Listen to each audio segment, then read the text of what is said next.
welcome to this week's episode of Trapped by Love. I'm your host, Emma Carrington. This podcast covers cases of domestic abuse and domestic homicide. So if this is not the kind of content you were looking for, I completely understand. Thanks for stopping by. My aim in covering these cases is to honour the victims of these crimes and to get their stories out there in the hopes of warning others who may face similar situations. So in saying that, I mean absolutely no disrespect to any of the victims or their loved ones. I've done my very best to thoroughly research these cases and to get the details as accurate as possible. The hope is that the more people who recognise the red flags and warning signs of abuse and abusive relationships, the less prevalent these cases will be in the future. Knowledge is power, and we need to know what to be on the lookout for so we can protect ourselves and each other. I'd also like to hear your thoughts, so please leave me a comment below or let me know your thoughts on Twitter at LoveTrapPod. So let's go ahead and get into this week's case. Today's case is that of Emma Walker.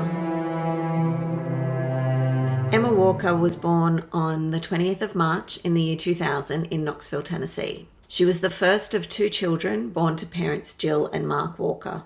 She was a happy child with a big, beautiful smile who grew into an independent, fun-loving young lady. With her big blue eyes and long blonde hair, she was a petite but headstrong teen with a playful personality. Emma was an honor roll student, and she was also the only person from her grade to be added to the cheerleading squad in her freshman year at Central High School. She volunteered at an animal shelter and had plans to study nursing to work in the NICU with babies. Her first year of high school was in 2014. This was also the year that she met William Riley Gall. Riley, as he was known, was a Central High School football player. He was also said to be a jokester and a little nerdy, so not your typical jock. He was raised by his mum and grandparents and was 2 years older than Emma. At the time they met, he also had a girlfriend. However, he soon broke up with his girlfriend to be with Emma. From there, their relationship progressed much like many other high school romances, although it did get serious very quickly. This was a concern to her parents, and they kept an eye on the relationship. After all, their daughter was only 14. This included scanning her interactions on her devices. Some of the texts that Jill, Emma's mother, came across had her worried, and she discussed the verbally abusive messages Riley was sending with Emma. But being the headstrong, independent person she was, Emma really didn't want to hear any opinions on her relationship. She was determined to decide for herself. Another thing that concerned Emma's parents was when prom rolled around, despite being in a relationship with Emma, Riley took his ex-girlfriend. This was upsetting to Emma as well, according to her friends, but she went along with it. Emma and Riley's relationship was a tumultuous one. Riley was excessively jealous and possessive of Emma. He was controlling, dictating where she could go, who she could see, and when. He would comment on what she wore. He would also wait outside her work for her to finish for hours on end. Generally, he wanted it to be just the two of them, and if Emma did ever go anywhere without him, he would be texting and calling incessantly, blowing up her phone the whole time she was out.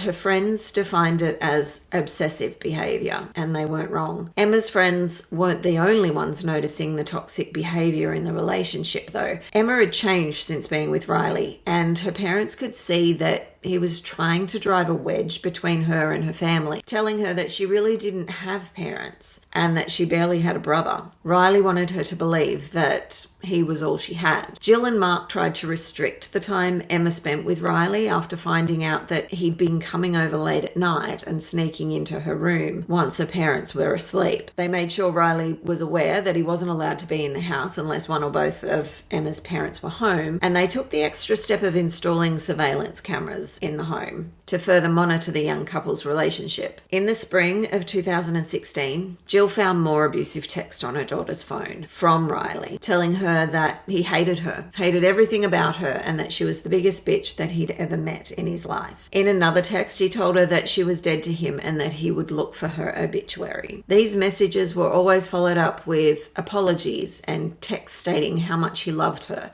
After speaking with Emma about these messages, her parents tried to work out how to limit her contact with Riley. They started to keep her phone overnight, but Riley circumvented this by giving Emma an iPod Touch so that they were still able to communicate. After 2 years of watching the couple breaking up and making up, Emma's parents were relieved when Riley graduated and went off to college 30 minutes away in Maryville. Emma and Riley tried to keep their relationship going, but between school and football commitments, they were definitely seeing less of Riley. However, in October of 2016, the Walkers told Riley he was no longer welcome in their home at all after an incident was caught on their surveillance camera. Riley was visiting and Mark was out in the garage. Then on the 30th of October, Emma was supposed to be staying at a friend's house. So her parents were surprised to receive a phone call from the police informing them that their 16-year-old daughter had snuck out of her friend's house and had met up with Riley. They were parked outside a neighbour's house and thinking the car looked a little sus, the neighbour called the police. Jill and Mark grounded Emma as a result of this, and she wasn't allowed to leave the house unless it was for school or work. In early November, Emma confided to her friends that she wanted to break up with Riley for good. It seemed that the distance created by college and her grounding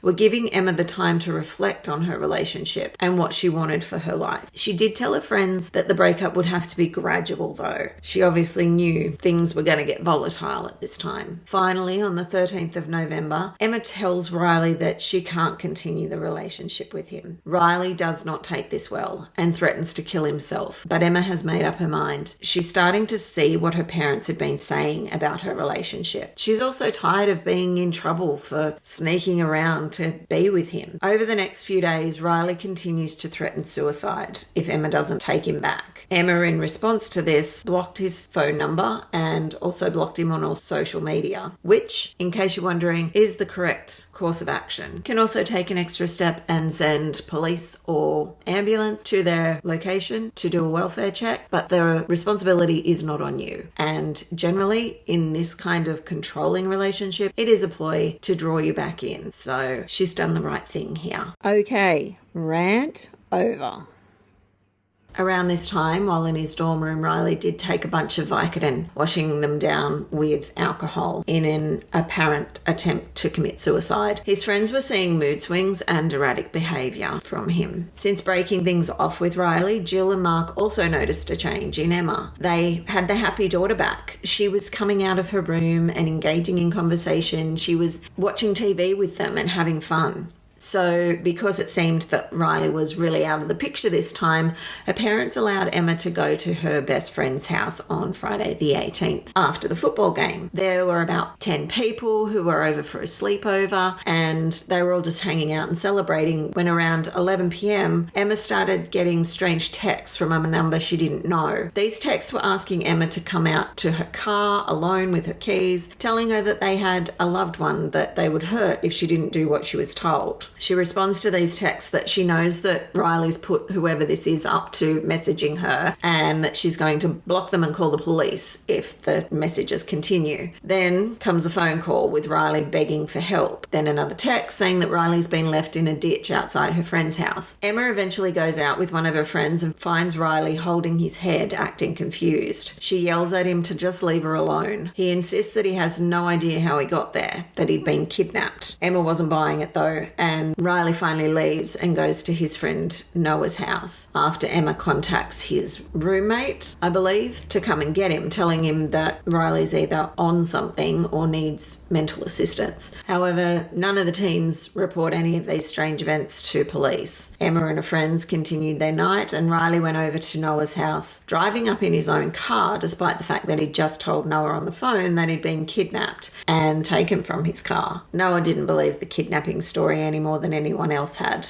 The following day, Emma drove her friend home from the sleepover. Her friend lived in the same street as Emma, and as they came into the neighbourhood, they saw a man all dressed in black wandering around. This freaked the girls out a bit. He just seemed a bit sketchy, but Emma's friend recognised it as Riley. And when Emma dropped her off, she messaged Riley asking why he was hanging around the neighbourhood. He replied swearing that he wasn't anywhere in the area, but this savvy young lady wasn't convinced and jumped in her car to head to the car park at the end of the street where Riley would park if ever he snuck into Emma's room. And sure enough, his car was there. Meanwhile, Emma was at home alone, getting ready to go and meet her mum. Then all of a sudden there was a banging on the front door and the door handle was being jiggled like someone was trying to get in. She was obviously terrified and could see that it was the man in black. She ended up texting her friends and letting them know what was happening. She also sent a message to the one person who for the past few years had always been there for her, Riley. He responded that he was speaking to her. Of course, by the time he arrived, the disturbance had ended. Emma's mum was also growing concerned that she hadn't come to meet her as they'd arranged, so she headed home. She pulled up to find Emma and Riley in the driveway. She told Riley that he wasn't allowed to be there and asked him to leave. He stated that he was helping and just wanted to make sure Emma was okay. Jill once again asked him to leave and he did. Emma then recounted all that had happened both that day and the night before. Her parents were worried about the strange events and thought that it was no coincidence that Riley was at both incidents, even though Emma was certain that the man in black wasn't Riley. That Saturday night, Emma asked that her parents check that the alarm was set. This was an unusual request, but showed her parents just how on edge the events of the past few days had left Emma. On Sunday, Jill followed Emma to work and they had lunch before her shift started at 12. Then her father Mark met her at the end of her shift at 5 and they stopped off to have some ice cream before they headed home, where Emma had a regular evening with her family, having dinner and doing homework. She headed to bed around midnight, and about this time, Riley was still in Knoxville at his friend Noah's house. Just before midnight, he tells Noah that he has to go home to write a paper and leaves. When he gets back to his dorm, he asks to borrow his roommate's phone, and he goes on to send Emma 11 texts, calls her 40 times, and leaves 13 voicemails. That's excessive. I don't care who you are, particularly if you've broken up with a person. If they don't answer, leave them alone, particularly in the middle of the night.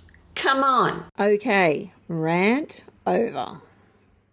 At about 3 a.m, Emma's dad was startled awake by what sounded like a door slamming in the house. He jumped up and went and checked on his children and found them both in their beds, so he headed back to bed himself. The next morning, after Mark had left for work, Jill tried to wake Emma a little after 6, but couldn't rouse her. When she pulled back the covers, she noticed that Emma was pale and her lips were tinged blue. Jill felt for a pulse and couldn't find any. At this time, she called 911. First responders informed the first investigators on scene that it could be a suicide as there was a small amount of blood on Emma's pillow, and their thinking was that it may have resulted from something that she'd ingested. However, when these rumours spread through town and made it to Emma's friends, they most definitely could not see taking her own life as being something that she would ever do. Investigators also dispelled that theory very quickly after one of the officers on the scene noticed a hole in the wall by Emma's bed. When they checked outside, they found a matching hole and a spent shell casing. There was also another hole around the corner and casing in the grass. Investigators now knew that Emma had been shot through her bedroom wall while she slept. One bullet was found lodged in her pillow, but the other had entered her head,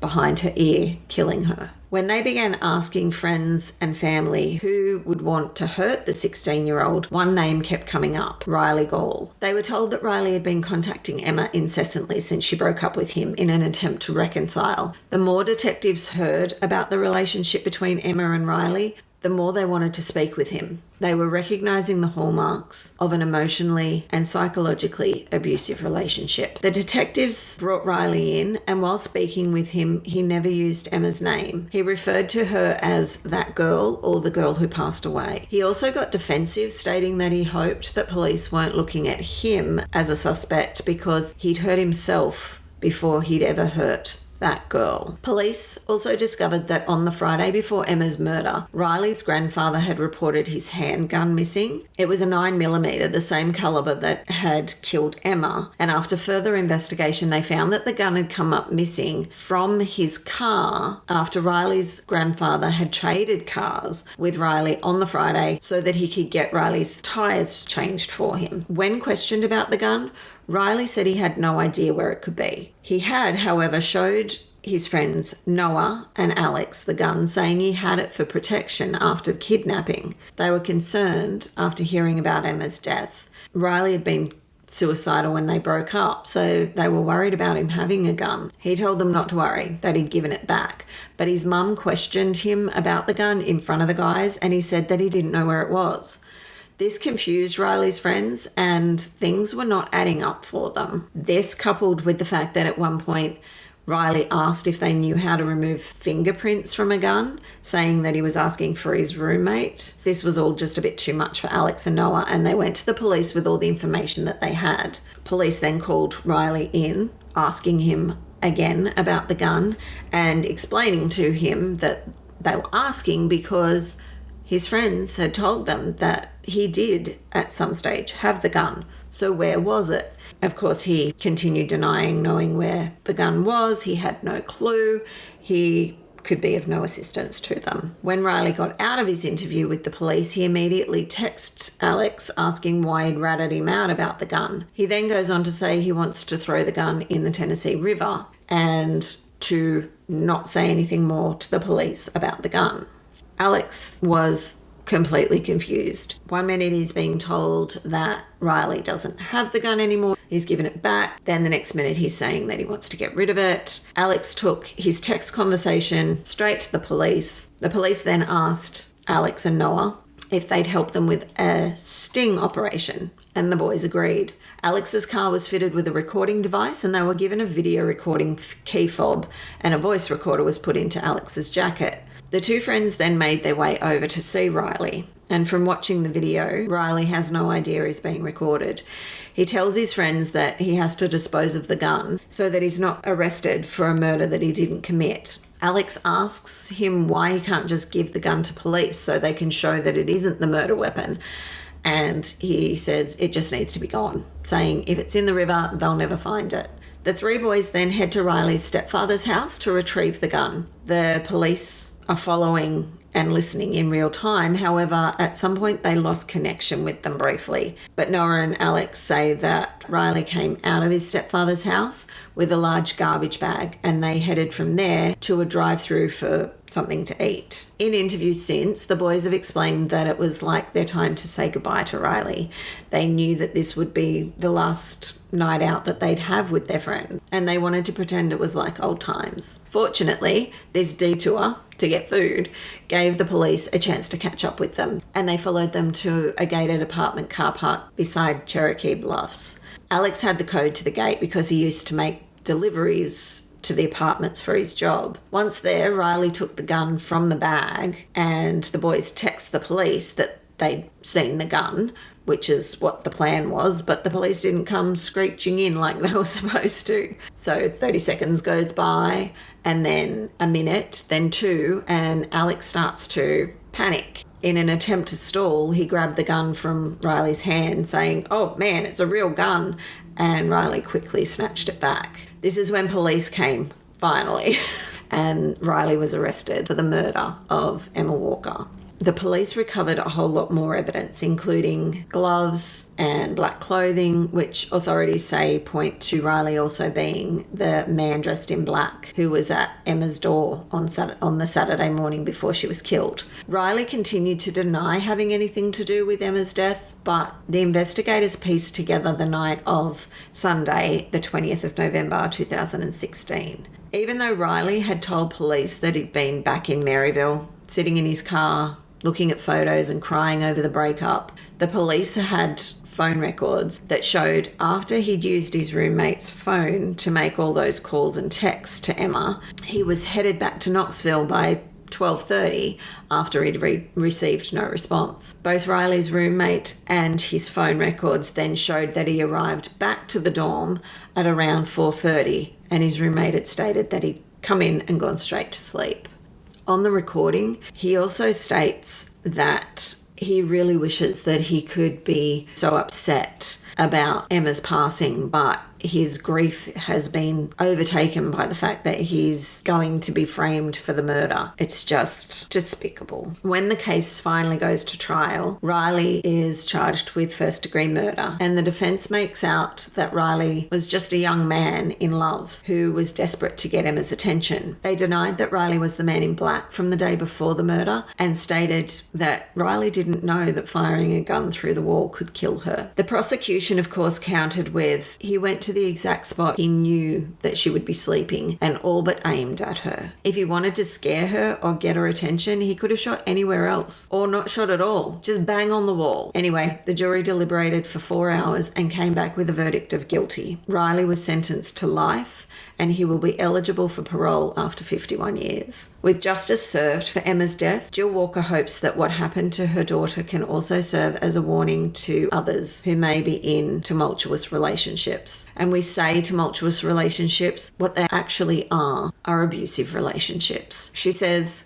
if your boyfriend or girlfriend is telling you that you can't go there or what to wear or who to hang out with or who to talk to, it's not okay. She also says, of the victim side of things, I think when they become quiet and withdrawn, it's a big sign too. It's not just bruises, it's emotional and controlling. And she's so right. There were so many signs of coercive control and emotional and verbal abuse that were going on in this relationship. The hardest thing is that Jill and Mark did all they could to keep their daughter safe. They did all the right things. Emma saw the relationship for what it was in the end and did the right thing in removing herself from it and not responding to the relentless barrage of calls and messages. But it wasn't enough. This poor 16-year-old girl was supposed to be safe, tucked up at home, but she wasn't. And she wasn't because this guy thought he was entitled to have her. And if he couldn't have her, then no one could. My heart breaks for the Walkers. It's just devastating. She was so young. She was 16. She had her whole life ahead of her. But they've infused their daughter's beautiful spirit into their hometown. Having a dog park dedicated to the animal lover, a NICU exam room has been named in her honour at the East Tennessee Children's Hospital, and there's a scholarship in place at Central High School in her name for students wanting a career in nursing, because this is what Emma had hoped to do with her life. These types of cases that involve people who are so young reinforce the need for education around healthy and unhealthy relationships in schools. I must say though, I am totally in awe of Alex and Noah. Man, their moral compass is strong